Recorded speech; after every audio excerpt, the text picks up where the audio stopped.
यावत् पवनो निवसति देहे तावत् पृच्छति कुशलम गेहे गतवती वायु देहा पाए भार्या विभति तस्मिन् काये भज गोविंदम गोविंदम भज मूढ़ मते।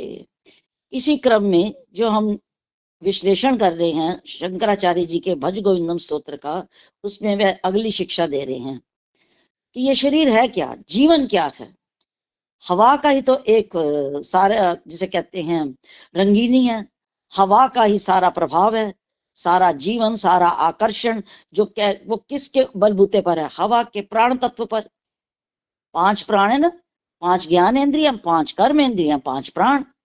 और प्राण में भी जो है अपान व्यान समान उदान है, तो 5 प्राण है। तो जब तक इस देह के अंदर प्राण वायु है तभी तक इस देह की क्या है, शक्ति है, सौंदर्य है, आकर्षण है। कबीर साहब ने भी कहा है कि नव द्वारे का पिंजरा पंछी पौन रहे तो अचरज बड़ा, जाए तो अचरज कौन। ये शरीर क्या है, ये मानव का तन क्या है, 9 द्वार का ये पिंजरा है, और उसमें पवन नाम का पक्षी रहता है। रहे तो अचरज बड़ा, वह रह रहा है, यही आश्चर्य की बात है। क्यों, 9 दरवाजे खुले हुए हैं, जाए तो अचरज कौन, जाना तो इसने है ही है। तो सारा जीवन का जो भी सार है, आकर्षण है, जो जीवन की रंगीनी है, जो मानव जीवन की सत्ता जिस पर टिकी है, वो क्या है, पवन वायु।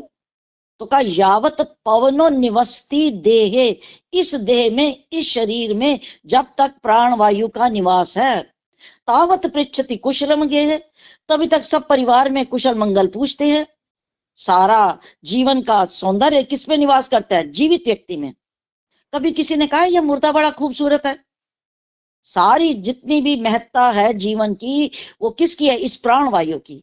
इस घोर यथार्थ को बता करके शंकराचार्य जी आसक्ति में डूबे हुए व्यक्ति को, माया में डूबे हुए व्यक्ति को, संसार के आकर्षण के बंधन में डूबे हुए इंसान को, जीव को प्रबोधित कर रहे हैं कि ये जीवन है, और इस जीवन की इस वास्तविकता को जान लो, जिसके लिए हम इतना गर्व करते हैं, अहंकार में डूबे हुए हैं।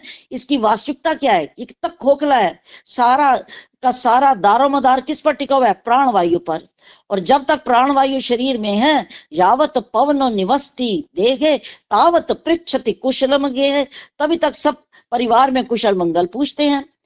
और फिर गतवती वायु देहा पाए, जब प्राण वायु यहाँ से निकल जाती है और देह का पतन हो जाता है, शरीर शांत हो जाता है, वही शरीर, वही मानव जो इतना आकर्षक होता है, इतना सुंदर होता है, इतना ऊर्जावान होता है, उसी को देख करके भार्या विभति तस्मिन का है। भार्या को या भर्ता को कोई अंतर नहीं होता, पर शंकराचार्य जी ने यहाँ भार्या शब्द का प्रयोग किया। पत्नी उसी काया को देख करके उससे क्या करती है, विभति, डरती है। क्योंकि जैसे ही इसमें से चेतन तत्व निकल जाता है, उसके बाद क्या होता है, घर के कैद सबाड़े काड़ो, घर के लोग कहते जल्दी ले जाओ।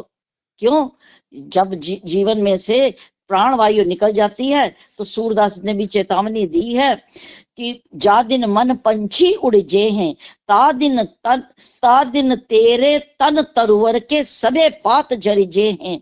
या देही को गर्भ न कीजे, स्वान काग गिद्ध खे हैं, तीन निमेत्रिन क्रिम के विष्टा कह खाक उड़े में।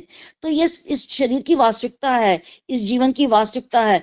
तो ये जो शरीर है, ये जर्जरित हो जाता है, क्षीरते इति शरीरा, जो जीर्ण शीर्ण हो जाए वो शरीर है। और इसकी सारी वास्तविकता, सारी सत्ता, सारी एग्जिस्टेंस का केंद्र क्या है, प्राण वायु।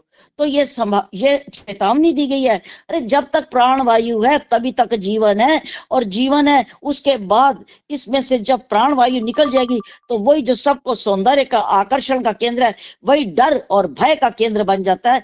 तो कहा जाग ए मानव, तू गहरी नींद में डूबा हुआ है, गहरी सुषुप्ति में डूबा है, अपने आप को पहचान। और अपने आप को पहचानने के लिए क्या करना पड़ेगा, गोविंद का भजन करना पड़ेगा। कैसे करना है, मनसा वाचा कर्मणा।